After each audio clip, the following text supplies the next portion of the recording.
Sir అదే ఇప్పటికి కూడా నాకు ఒకే అనుమానం తొలుస్తోంది ప్రధానంగా. Yeah. అంటే Yeah. ఇప్పుడు చట్టబద్ధత అవసరం లేదు. ఆల్రెడీ చట్టంలో ప్రస్తావించారు కాబట్టి ప్రొసీజరల్‌గా అంతా కరెక్ట్‌గానే జరుగుతుందన్న ఒక భావనలో మనం ఉంటే, Ah. రేపొద్దున్న ఇంకా ఇక నుంచి అమరావతి రాజధాని రేపొద్దున ఎవరు దాన్ని ఆల్టర్ చేయలేరు అన్న హామీని, భరోసాని మనం పెట్టుకోవచ్చా?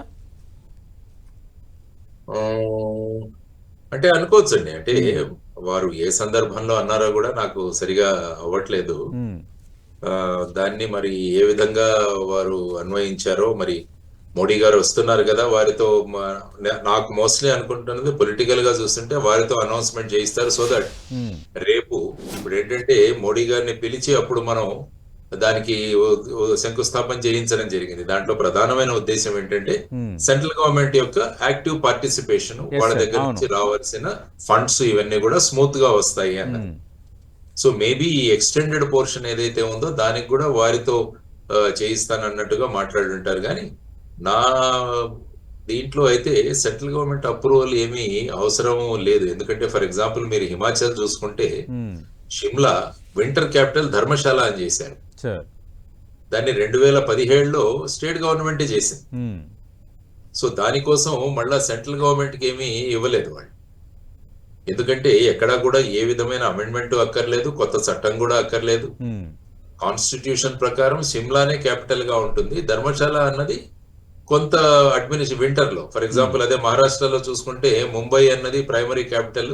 నాగ్పూర్ అన్నది కొన్ని రోజుల పాటు అక్కడ సెషన్ జరుగుతుంది. Yes sir. సో ఈ విధమైన పరిస్థితి కూడా కాదు ఇప్పుడు. కానీ మనకి సో గత సంవత్సరం వరకు హైదరాబాద్ ఉమ్మడి రాజధానిగా ఉంది కదా! అవును. ఒక రకంగా అమరావతి మనకి గత సంవత్సరం నుంచే పూర్తి స్థాయిలో అమల్లో ఉన్నట్టు కదా! అవును. అంటే అది అయిపోయింది కదా! 10 ఇయర్స్ హ్మ్. టైమ్ అయిపోయింది. దాని అవును. ఎక్స్‌టెన్షన్ కూడా లేదు. అవును. దాని ఎక్స్‌టెన్షన్ కూడా చేయలేదు. అప్పుడు మేమన్నాం వీలైతే ఎక్స్‌టెన్షన్ తీసుకోండి.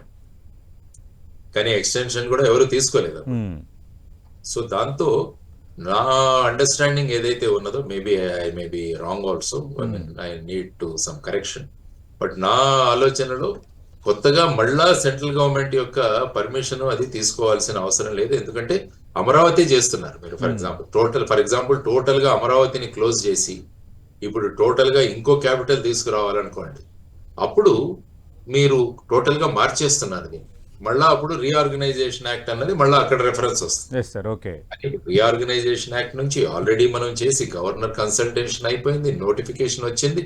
ఆ తర్వాత ఇప్పుడు కూడా ఈవెన్ సర్వే ఆఫ్ ఇండియాలో కూడా మన క్యాపిటల్ ఈజ్ అమరావతి అన్నది కూడా వాళ్ళు మెన్షన్ చేస్తున్నారు. హ్మ్.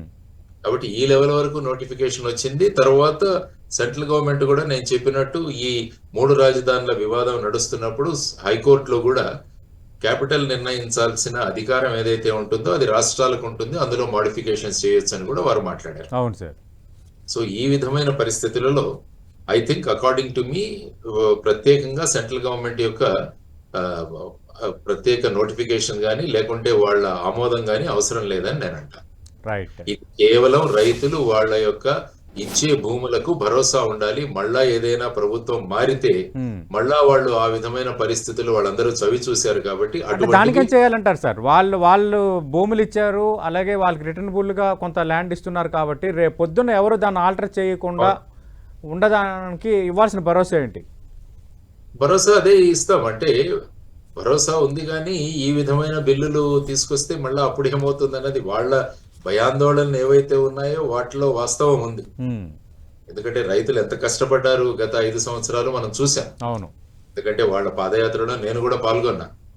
ముఖ్యంగా మహిళలు పెద్ద సంఖ్యలో పాల్గొన్నారు దాంట్లో. అవును సార్. ఆ పాదయాత్ర నడుస్తున్నప్పుడు కూడా అనేక ఆటంకాలు సృష్టించబడ్డాయి వారి హ్మ్. కోసం. హ్మ్. సో ఇవన్నీ చూసిన తర్వాత మళ్ళా రైతులు ఒక రకంగా ఒక భరోసా కావాలి మాకు అంటే మేబీ ముఖ్యమంత్రి గారు ప్రధానమంత్రి గారు భరోసా ఇస్తారన్న దాంట్లో ఏమన్నా అన్నారో అది ఓకే. కూడా we can't rule it out. Yes sir.